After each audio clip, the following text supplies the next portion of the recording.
नमस्कार, संसद टीवी के साप्ताहिक कार्यक्रम इंद्रधनुषी संस्कृति में आपका स्वागत है।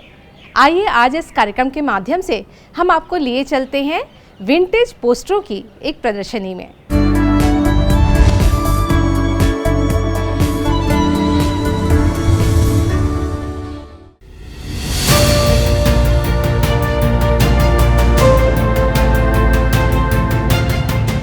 वर्ष का एक अतिरिक्त दिवस होने की वजह से 29 फरवरी विशेष होता है।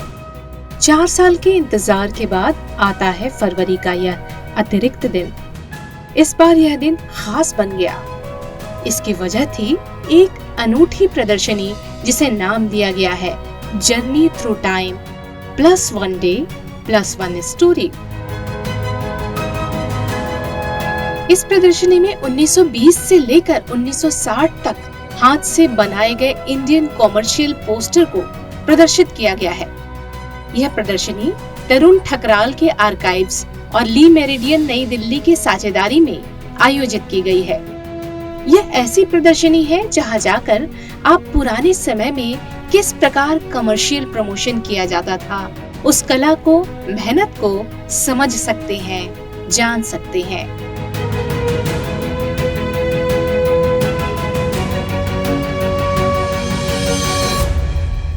मैं अमेरिका गया था और वहाँ पर मेरे को एक एग्ज़िबिशन नज़र आई, पोस्टर एग्ज़िबिशन की। वहाँ पर अमेरिकन आर्ट के ऊपर थी, जहाँ अमेरिका का कल्चर दिखाया जा रहा था। और अमेरिका का कल्चर ज़्यादा पुराना नहीं है, जैसे आप सब जानते हो। तो उस समय मेरे जहन में आया कि हमारे भारत के पोस्टर्स को क्या हुआ, ये कहाँ पर है। तो फिर कोविड टाइम में मेरे पास टाइम मिला, तो मैं उस समय ढूंढने लग गया हिंदुस्तान के पोस्टर्स ऑनलाइन। तो कुछ डीलर्स मिले इंडिया में जो ये बेच रहे थे, कुछ बाहर मिले।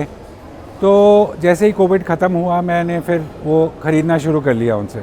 इसकी खासियत ये है कि ये सारे हैंड ड्रॉन थे, मतलब हाथ से किसी आर्टिस्ट ने बनाए थे और फिर उसको लिथोग्राफिक या लेटर ऑन ऑफसेट माध्यम से इसको प्रिंट किया गया था। और ये प्रमोशन के लिए, जैसे कि एडवर्टाइजमेंट्स होते हैं, टूरिज़म प्रमोशन के लिए, इंडिया की हेरिटेज प्रमोट करने के लिए, और प्राइवेट प्लेयर्स थे जो अपने प्रोडक्ट्स प्रमोट करने के लिए यूज़ करते थे। नॉर्मली जो है ये दुकानों के बाहर लगते थे या लैम्प पोस्ट के ऊपर वो जो होते थे स्क्वायर पोस्टर लगाने की जगह, वहाँ लगते थे।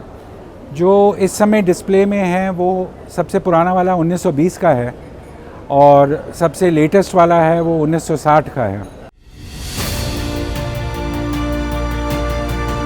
हर पोस्टर की अपनी कहानी है। हाथों से बनाए गए ये पोस्टर बीते जमाने की कल्पना को सजीव कर देते हैं। तरुण ठकराल को पुरानी चीजों के संग्रह का शौक है। विंटेज और क्लासिक कारों में अपने शौक और जुनून को आगे बढ़ाने के लिए उन्होंने 1996 में भारत में उपयोग किए जाने वाले परिवहन के साधनों के संरक्षण को बढ़ावा देने के लिए हेरिटेज ट्रांसपोर्टेशन ट्रस्ट की स्थापना की थी। हेरिटेज ट्रांसपोर्ट संग्रहालय गुड़गांव के पास स्थित है।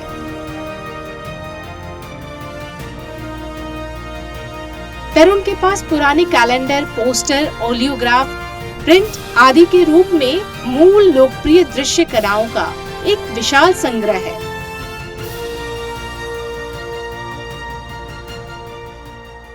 आजकल की दुनिया में ये काम होता नहीं है, ये आर्टवर्क नहीं बनते हैं, बिकॉज़ आजकल सब कुछ डिजिटल हो गया है और सब कुछ AI रिलेटेड हो गया। तो आजकल अगर आपको एक तस्वीर निकालनी है तो आपको 100 ऑप्शंस कंप्यूटर ही बना के दे देता है। पहले ये हाथ से बनते थे और आर्टिस्ट की मेहनत होती थी। कई आर्टिस्ट के सिग्नेचर्स भी हैं इन पोस्टर्स के ऊपर। मोस्ट ऑफ दीज आर्टिस्ट जिन्होंने ये बनाए हैं पोस्टर्स अपने टाइम में, वो नामी कलाकार थे, आर्टिस्ट थे हिंदुस्तान के उस ज़माने के। And I think this is just a way of expressing India's heritage, what India was in the 1930s, 40s, 50s through the eyes of a poster. So I think in a nutshell it combines all that.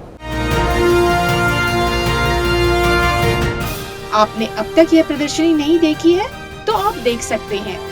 15 मार्च तक यह प्रदर्शनी ली meridian के atrium lobby में लगाई गई है।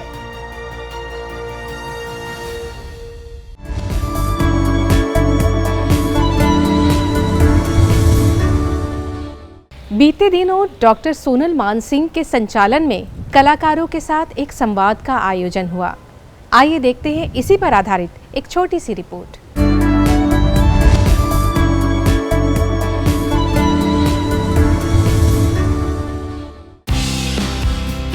शनिवार 2 मार्च को विकसित भारत 2047 विषय पर संवाद का आयोजन Shri Kamakhya Kalapeeth centre for Indian classical dances ने IGNCA के ऑडिटोरियम में किया।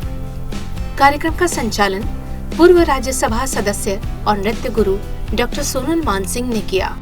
1000 वर्षों के, खास करके अभी की जो इतिहास तारीख है of different kinds of rules, आतंक हुआ, आक्रमण हुए वगैरह वगैरह वगैरह, एंड उन सब का जो रेसिड्यू रह गया, हमारी हर एक सिस्टम पर छाप पड़ी, मन पे, हमारे वैल्यूज़ पे, हमारे कॉन्सेप्ट्स पे, हमारी बिलीफ्स पे, हमारे आदर्शों पे जो गहरी छाप छोड़ गए, उसको मिटाना, उनको दोबारा संवारना, संजोना, एक नए सिरे से नए समय के लिए उसको कैसे प्रस्तुत करना। इस संवाद में प्रसिद्ध भाषाविद प्रोफेसर कपिल कपूर, शिक्षाविद एवं इतिहासकार प्रोफेसर पुष्पेश पंत और IGNCA के सदस्य सचिव डॉक्टर सचिदानंद जोशी शामिल थे।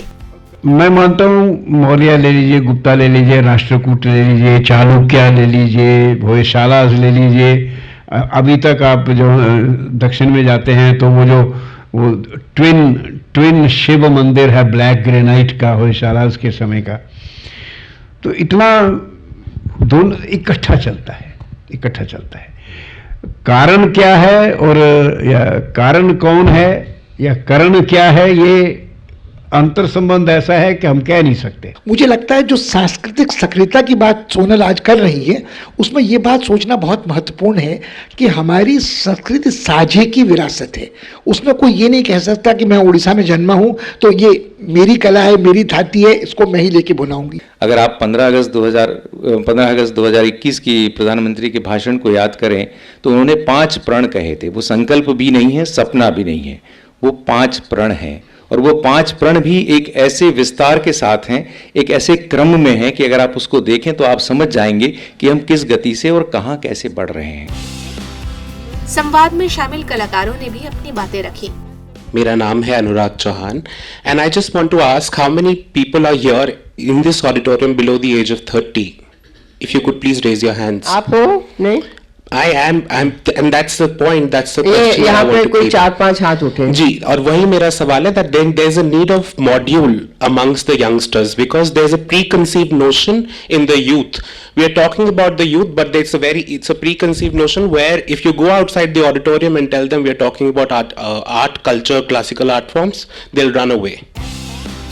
प्रधानमंत्री नरेंद्र मोदी के विजन 2047 को देखते हुए आयोजित यह संवाद महत्वपूर्ण था। चर्चा में शामिल विद्वानों के विचारों ने इस संवाद को समृद्ध किया।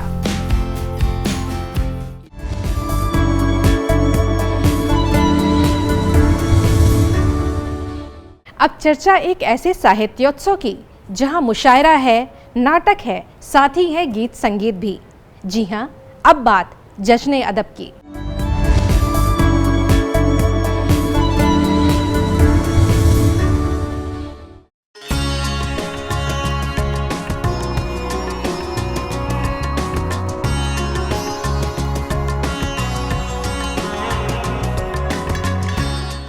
जश्न अदब का आयोजन दिल्ली के IGNCA में किया गया। 23 फरवरी से आयोजित 3 दिवसीय इस साहित्योत्सव में कवि सम्मेलन, चर्चा, मुशायरा, नाटक, किस्सा गोई, सूफी, गजल गायकी, इन सभी का लुत्फ एक ही स्थान पर मिला। किसी के प्यार में उसने महल की नौकरी कर ली, किसी के प्यार में उसने महल की नौकरी कर ली, जिसे एक माँ ने बचपन से सदा राजा बुलाया था। उलझे उलझे हैं सुलझा लो, सिद्ध सरल हो जाएंगे, पूर्ण फलितया समाकलितया फिर अब कल हो जाएंगे। सिर्फ निरंतरता रखना तुम और जरा सा संयम भी, सिर्फ निरंतरता रखना तुम और जरा सा संयम भी, अंक गणित के प्रश्नों जैसे हैं हम हल हो जाएंगे। जश्न अदब के दूसरे दिन भारत के मशहूर कलाकारों ने अपनी कला और शायरी से लोगों का दिल जीत लिया। खवातीन का मुशायरा में अजरा नकवी, सलमा शाहीन, मीनाक्षी, माधवी शंकर, रेणु हुसैन, रेणु नैयर ने अपनी रचनाओं से दर्शकों की वाहवाही लूटी। जो चाहती थी ये पागल हवा ना होने दिया, जो चाहती थी ये पागल हवा ना होने दिया, कभी चिराग को लो से जुदा ना होने दिया, कभी चिराग को लो से जुदा ना होने दिया। ये दिल है तेरी अमानत सो आज तक हमने, ये दिल है तेरी अमानत सो आज तक हमने, उदासियों में इसे मुब्तला न होने दिया। बहुत शुक्रिया। कैसे कैसे स्वांग रचाए हमने दुनियादारी में, कैसे कैसे स्वांग रचाए हमने दुनियादारी में, यूं ही सारी उम्र गंवा दी औरों की गमख्वारी में। और हम भी कितने सादा दिल थे, हम भी कितने सादा दिल थे, सीधी सच्ची बात करें लोगों ने क्या क्या कह डाला लहजों की तहदारी में। किसी की बात में आकर जो आना हो तो मत आना, अगर जाने का पहले से बहाना हो तो मत आना। किसी दिन चाय पर आना तुम्हारा खैर मकदम है, मेरे हालात पर जो रहम खाना हो तो मत आना। और आखिरी शेर के तवक्को पर खरे उतरें ये अब मुमकिन नहीं होगा, तवक्को पर खरे उतरें ये अब मुमकिन नहीं होगा, हमें इस बार भी जो आजमाना हो तो मत आना। सलमा शाहीन के गजलों ने भी समा बांध दिया। हमको शिकवा ही नहीं गम की फरावानी का, रोज सहते हैं सितम आपकी नादानी का, रोज सहते हैं सितम आपकी नादानी का। शेर देखिए। जिनको दावा है बहुत अपनी जहां बानी का, वाह वाह वाह। जिनको दावा है बहुत अपनी जहां बानी का, हद से गुजरा है सितम उनकी सितम रानी का।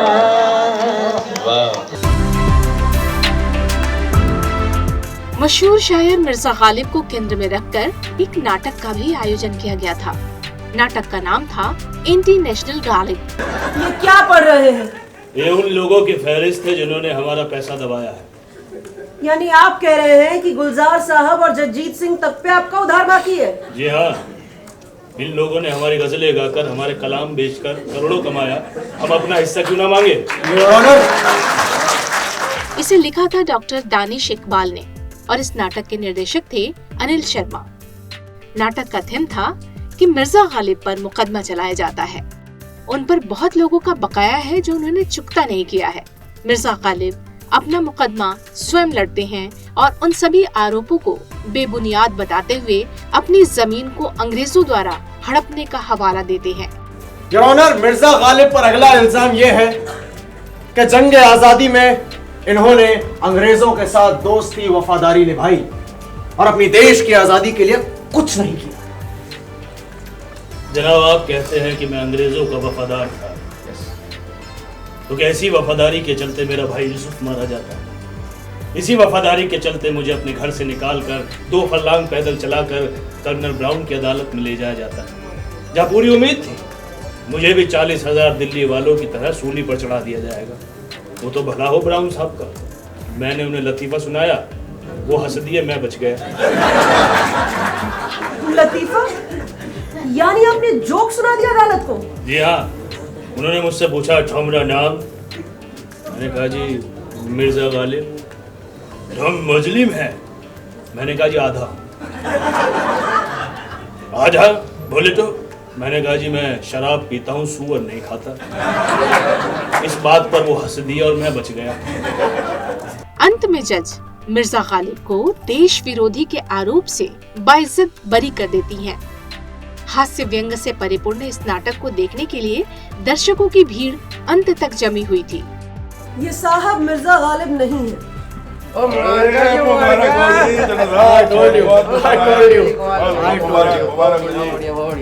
ये साहब मिर्जा गालिब नहीं है, इस बात का प्लेंटिफ के पास कोई पुख्ता सबूत नहीं है।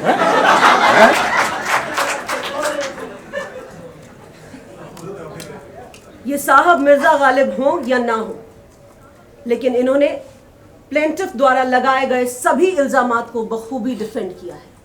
चरणजीत जी ने पूरी कोशिश की कि इनको एंटी नेशनल साबित किया जाए, लेकिन वो ऐसा नहीं कर सके। जब चरणजीत जी ने इन पर एंटी नेशनल होने का आरोप लगाया, अगले ही दिन अखबारों में ये हेडलाइन मिली कि कैसे गालिब राष्ट्र विरोधी है। सोशल मीडिया पर जगह जगह ये चर्चे हो रहे थे कि गालिब एंटी नेशनल है, राष्ट्र विरोधी है। लोग जज बनकर फैसला सुना रहे थे, लेकिन वो ये भूल गए कि असली जज यहां अदालत में बैठते हैं। तो इस अदालत में पेश किए गए सभी सबूतों और गवाहों को मद्देनजर रखते हुए ये अदालत मिर्जा असदुल्ला बेग खां गालिब को बाइज्जत बरी करती है। The case is dismissed in the favor of defendant. मुशायरा Delhi वालों का को भी लोगों ने पसंद किया। इस मुशायरे में दिल्ली से ताल्लुक रखने वाले शायरों ने हिस्सा लिया। इसमें शाहिद अनवर, तस्लीम दानिश, खालिद अखलाक, अनस फैजी, इमरान राही, अब्दुल्लाह मिराज, सिकंदर मिर्जा और वकार मानवी शामिल थे। सगुफ्ता जिससे नजर, जिससे बाग बाग था दिल,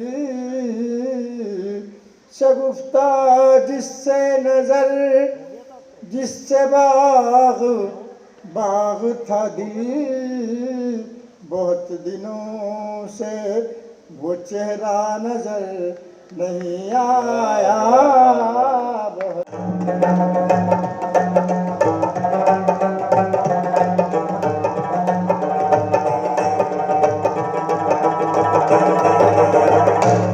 पद्मश्री गुलफाम अहमद खान के रबाब वादन को लोगों ने काफी पसंद किया। कहते हैं रबाब फारस से भारत आया। सरोद जैसा दिखने वाला यह यंत्र सरोद से पहले का माना जाता है।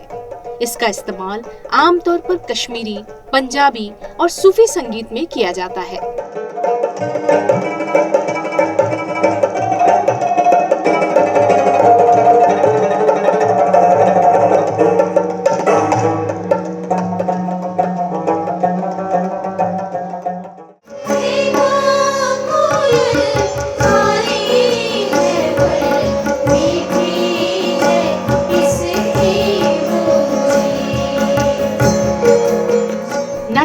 जबलपुर के श्री जानकी महिला बैंड की प्रस्तुति ने दर्शकों के जोश को दुगना कर दिया। सुभद्रा कुमारी चौहान की कविताओं की संगीतमय प्रस्तुति को लोगों ने पसंद किया।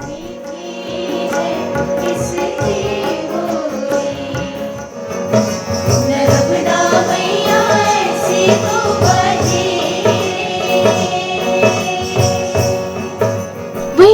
नर्मदा नदी की स्तुति ने दर्शकों को मंत्रमुग्ध कर दिया। इस प्रस्तुति का कॉन्सेप्ट दविंदर सिंह ग्रोवर का था और संगीत निर्देशन डॉक्टर शिप्रा सुलेरे ने दिया था।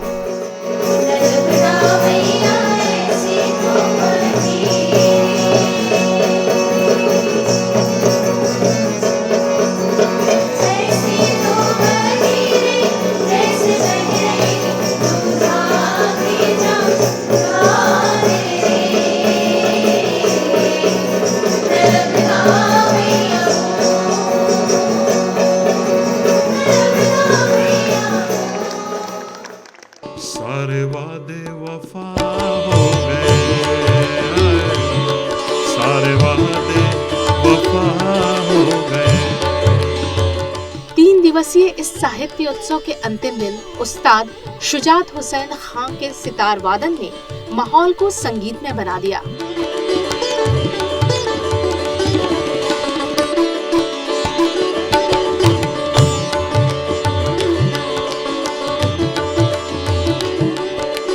इमदाद खान घराना से आने वाले शुजात हुसैन की खासियत है सितार वादन के साथ उनकी गायकी, जो आमतौर पर गजलें या अर्धशास्त्रीय गायन होती हैं।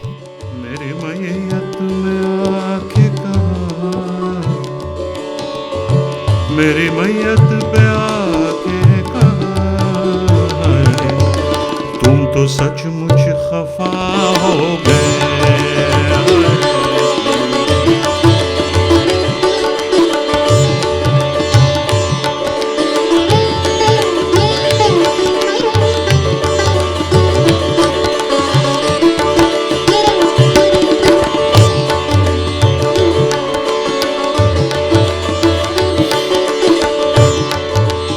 शुजात हुसैन के पिता और गुरु सुप्रसिद्ध सितार वादक उस्ताद विलायत खां थे, किंतु शुजात हुसैन ने अपनी एक अलग शैली विकसित की जो दर्शकों और संगीत साधकों को प्रिय है।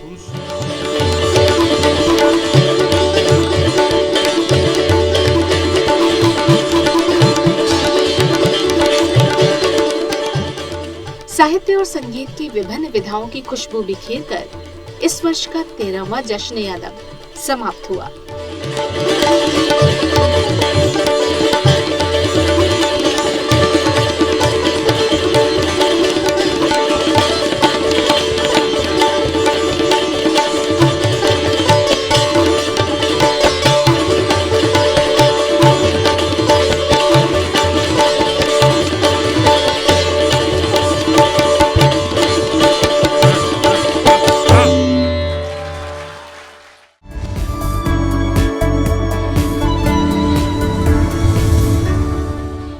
अंत में आपको छोड़े जाते हैं कुछ चुनिंदा कलाकारों, साहित्यकारों की यादों के संग।